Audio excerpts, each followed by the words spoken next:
ઉઠીને ફૂલડી પાંદડી વાળો બુસ્કો અનોધર વન બીજું ભાઈ આપણે મેકબુક લઈ હે બોલાયો નથી ધરાર આવ્યો લે શું ધરાર આવ્યો કારું કૂતરું ઓળખતું નથી કારણ કે આ બધે પારી હોય ને કતડીને એમ સડી જાય પણ આના મુખર વિનના તમને જરીક દર્શન કરાવી દઉં ભાઈડું કોઈ દેવું ભાઈડું કાકડો મિત્રો એવી સુગંધ આવે દુનિયાની આઠમી જઈ આવે લાવા હલવાયા બાવરિયા હા ભુવાજી કે હલવાયા જબરી ભાઈ થાર્યું હે એની અંદર બહુ જાજી વાટક્યું હે અને એની અંદર હે મિષ્ટાણ ફરસાણ પાપડ શાક પંજાબી શાક ને બહુ જાજુ બધું રામ બધા ડેરીને સ્વાગત છે મસ્તીના વ્લોગ વિડીયોની અંદર રાતે આપણે વ્લોગ ચાલુ કર્યો છે અમદાવાદમાં ગ્રાન્ડ ઠાકરમાં જમવાનું ભાઈ આની અહીં પૂરણપૂરી છે ને ઓહો આ તો કંઈક વસ્તુ જ અલગ છે સરો મજા આવે છે ને આ ગરીબો યાર કોઈ કંઈ ભાઈડું નથી ને એટલે મેં કીધું હું કંઈક તમને દેખાડું અમદાવાદમાં આવી વસ્તુ છે આ બધા ખાવાવાળા છે રેકડીમાં 30 રૂપિયાનું જો તો ખાવા આવું કોક નહીં તો ખબર પડે વાહ બોલો રાજાપુરી એમના ઘેર કાંઈ કેસરના પીતા હોય છે રાજાપુરી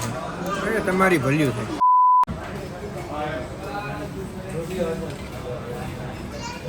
થેન્ક યુ સર તો એમાં છે એવું કે ભાઈ આપણે કદીના ઘેર ગયા નથી ગ્રાન્ડ ઠાકરમાં મસ્તીનો આપણે ખાઈ લીધું હોય ને હવે આપણે ઘેર જાઉં સવારે નાહીને લુગડા બદલાવીને કારણ કે દાળ ઢોરાઈ ગઈ બોલાની ઉપર એટલે સવારે હે ને બધું બદલાવીને આપણે ઘેર ભાગવું જોઈએ ચલો અટાણ પહેલાં સુઈ જઈએ બીજે દિવસે ઉઠીને ફૂલડી પાંદડી વાળો બુસ્કટ અને લહેંગો પહેરી બધા જોકાને લહેંગો કહે પણ હે બેગી પણ પછી તમને હું દેખાડી નીકળી ગયો હું ઘર તરફ પણ નજારો ભારી છે નજારો જોઉં અને સીધી ગાડી રતનપુર બોર્ડર જવાની એટલે કે રાજકોટ બ્રેક થવાની છે તો રાજકોટ જઈએ પણ પહેલાં જરીક નજારો નિહાળો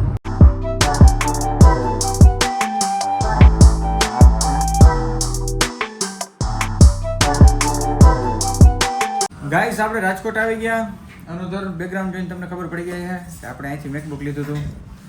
અનોધર વન બીજું ભાઈ આપણે મેકબુક લઈ હે પણ આ 512 જીબીનું છે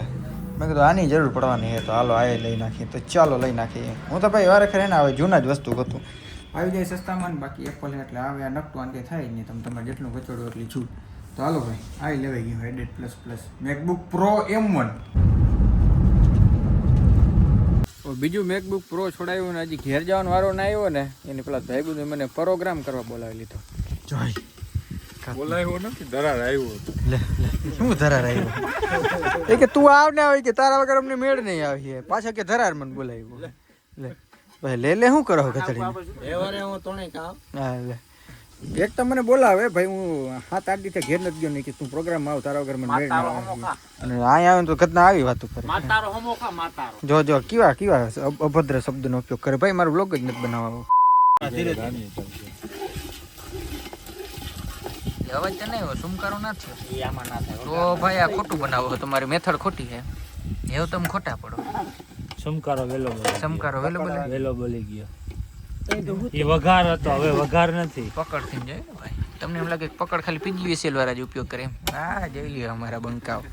જોઈ લ્યો જમવાનું થઈ ગયું ને દાબેલી આપણે બધા રોટલો ખાય આપણે ભાઈ ખાશે રોટલી વાહ ભાઈ વાહ ખરેખર મારામાંથી ઓલું શું કહેવાય આપણે થયો હે ફેમસ માટી જોયા નથી ચાલુ ના ઓલું આઈડિયલ શું કહેવાય કારું કૂતરું ઓળખતું નથી ને જામી પડ્યા હે પણ દાડો પૂગી બધાને ઓલો પ્રોગ્રામ આપણે બતાવી લીધો ભાઈ બધું પગા મસ્ત રખી લીધું એટલે કે ટૂંકમાં ટાઈમ સ્પેન્ડ કરી નાખ્યો વાગી ગયા હતા 12:25 હવે ભાગી આપણે ઘેર બીજો દિવસ દેખાડો એની પહેલા તમે અમારા ગામનો ભૂતિયા રસ્તો જોઈ શકો એકલા આવ્યો તો તમને બહુ જાજી બીક લાગી બીજો દિવસ થઈ ગયો બીજા દિવસને બધાને રામ ને સીધા આપણે આવી ગયા જામનગર ને લગભગ બપોર જેવો સમય થઈ ગયો છે આપણે બંને ઓફિસ જામનગરમાં તમને બધાને ખબર છે તો એના માટે આપણે થોડુંક ફર્નિચર જોવા આવ્યા હતા કારણ કે ઓલું ટેબલ ને આવે ને તો એ ટેબલ જોવા અમે આવ્યા હતા અને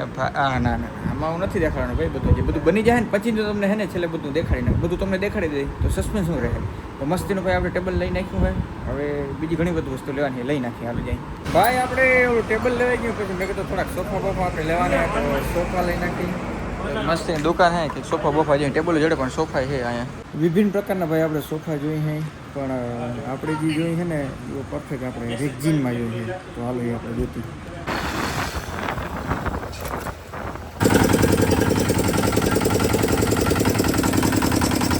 તો આપણે ભાઈ શેવડીનો રસ પી લીધો છે એટલે કે શેરડીનો રસ પી લીધો અને પછી વળી પાછી બીજી દુકાન આવી ગયા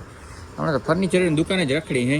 સોફા ગોતી હે જોઈ કથળીના સોફાનું ક્યાંય સેટિંગ નથી આવતું આપણે જોઈએ રેક્ઝિનમાં બેહવાની મજા આવે ભાઈ શિયાળા ઉનાળામાં વાત પૂછવા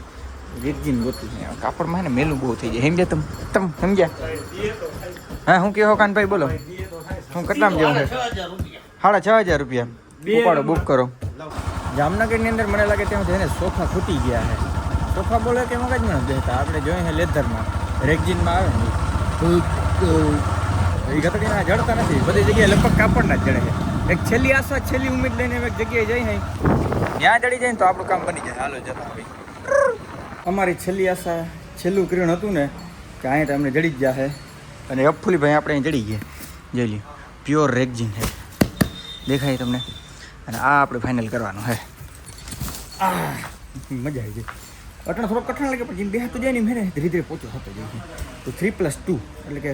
5 જણા આરામથી બેસી શકે બાકી આપણે દેહી ગુજરાતી આવ્યો તો 7 જણા બેસી જાય કારણ કે આ બધે પારી હોય ને કચડીને એમ સડી જાય એમ સડાય ને બધું બગડી જાય ભાઈ મૂંઘા પાડી વસ્તુ છે બધી તમને ખબર પડે કાંઈ ઓલી સોફાની આપણે ડીલ કરી લીધી ફાઇનલ કરી લીધું ને તો એસી વાળાનો ફોન આવી ગયો એસી આપણું બીજી જગ્યાએ પડ્યું જોઈ લે હોન્ડામાં યાર આવી રીતના સ્ટ્રગલ કરવું પડે છે તો સ્ટ્રગલ યાર મને યાદ રહે આ એક એક વસ્તુમાં આપણે દુકાન કરી હતી ને ત્યાં આવા જ સ્ટ્રગલ કર્યા હતા ચાલો ફટાફટ ભાઈ જાય ઘરે જાઉં યાર પણ ઘરે જવાનો મેળ નથી આવતો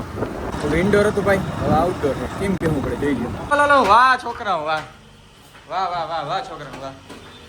મીઠી મારવી પડે આજે મીઠી મારવી પડે હે શું પ્રમોશન પ્રમોશન નહીં મારો ભાઈ મજૂરી કેવી ને કે પ્રમોશન હાલ જાવ હેઠે ફાટવા આવ્યું છે જો જટ કરો તૂટવું ના જોઈ બ્લુ સ્ટારનું ઓરિજિનલ 2 ટનનું है તમે ભાડ્યું नहीं है कोई दी ले ले ले और यहाँ पे हमारा एसी देख सकते हो दोस्तों खुल चुका है हाँ यहाँ लागी जा है અને પેલું TCL નું એસી આપણે ફિટ કરવાનું છે ખબર એ ભાઈ લગભગ હાંજી આવવાના છે એટલે એ આપણે ઓફિસમાં લગાડવાના છે પણ આના મુખરવિંદના તમને જરીક દર્શન કરાવી દઉં કે આપણું બ્લુ સ્ટારનું એસી લાગે કેવું રૂપારું મારા જેવું જ છે કે પછી આ બધા જેવું ગંધારું છે દેખાડી દઉં હાલો તમને ઓ ભાઈ સાહેબ ઓ ભાઈ સાહેબ ઓહો વાહ ભાઈ વાહ ઓહો સિનેમેટિક લીધા હોય ને ભાઈડું કોઈ દેવું ભાઈડું મોઢા જોઈ લો તમારા મોઢા ફિલ્ટર રૂમાય તમે ભાઈ કારા પડો હો ફિલ્ટર રૂમાય કારા પડો હો તમને ત્યાં ગાડો પૂગે ભાઈ આમાં જો આવી રીતના હવા નીકળે એટલે સમજી લેવાનું કે આપણું એસી ઓરિજિનલ છે વાહ જો આવી રીતના હવા નીકળે વાહ કેવી સુગંધ કેવી કાકડો મિત્રો એવી સુગંધ આવે ત્યાં ઓછી પૂછ્યા તો તારે હવા નીકળી ગઈ ગાડીએ નીકળી ગઈ હતી જોકે આ લેવામાં અમારી નીકળી ગઈ છે પણ કરવું પડે ભાઈ આ બધી વસ્તુ દોસ્તો દેખ सकते हो आप દુનિયાની 8મી અજાયબી આવે સોફા લેવા જવાની મને બહુ જાજી હરમ આવતી હતી કારણ કે રિક્ષામાં બેસવું પડે ને તો પછી આ રિક્ષામાં જઈને ભાઈબંધને બેહાડી દીધો જો એ ઓલો ક્યાં જાય ભાઈ સવડી મહેનત કરીને વાત પૂછોમાં બે સોફા ભાઈ ઉપર મેં પુગાડ્યા છે જોઈ લો મફતનો આરામના ખાવાવાળા છે ને ભાઈ બધા સીધું હેઠે છે ને અહીંયા હવે પરસેવો થઈ ગયા એ લોકોને કંઈ દેખાડું નહીં નાની કોર ભાઈ એસીમાં છે ને જબરા ભાઈ લોચો આવી હું આવ્યો લોચો તમને જોઈ દેખાડું અને કરી નાખું બંધ ને એસી આપણું અહીંયા ફિટ કર્યું છે અને અહીંયાથી આપણે પાઇપ કાઢવાનો તો કોપર પાઇપ અલગથી લેવું જોઈએ વાંધો નહીં હાલો એ તો લઈ નાખીએ ખર્ચો કરી નાખીએ હોલ નથી હોલ હાટું ઓલું કોર કટિંગ આવે ને એ વરીને બોલાવવું જોઈએ એ ભાઈ ફોન નથી પાડતા ઘેર જાણો તો ને હેંગે કે એસી ફિટ કરવું છે બોલો હું કરું તો ખરેખર ખબર નથી પડતી એટલે આવા હલવાયા બાવરિયા હા ભુવાજી કે હલવાયા કાયદેસર હલવાયા એના જેવું છે જો બેહન મજા આવે સોરના પેટના એસીનું તો ભાઈમાં સેટિંગ નથી મેં કંઈ વાંધો નહીં આજે જરીક આપણે દેહી જમણવાર કરી દેહી ધાબે જમણવાર કરી અને જોઈ લો ધાબે એમાં આવી ગયા હે ખાટલા ઉપર બેસી ગયા હે અને શાક છે ભાઈ દાલ મખની જોયું આવું કંઈક શાક આવે પંજાબીનું આ કોઈ ખાધું નહોતું મેં કીધું ખવડાવી દઉં મેં તો આને જ કોઈ હું ભાડ્યું ને હે રીંગણાનું શાક સિવાય તમે કોઈ કંઈ ખાધું નથી મેં કીધું દાલ મખની જરીક ખાવ તો મજા આવે તો ખવડાવી દઉં દાલ મખની વાહ ભાઈ આપણે જમી લીધું મસ્તીનું હવે સીધા આપણે જામનગર જઈએ બોલો જમવા હાટો અમે કેની કરો આવ્યા હતા આ બાજુ પટાણા સાઈડ આવ્યા હતા કારણ કે જમવાનું એવું બહુ મસ્ત બનાવે છે ને ત્યાં હવે તો પતરાના શેડ બહુ મસ્ત તો વાં જાય એસી ફિટ કરવાથી વાર લીધી ભાઈ એસી ફિટ કરવાનું હોય TCL નું એ ફિટ કરીને પછી બ્લોગ એન્ડ કરી નાખવું રેડી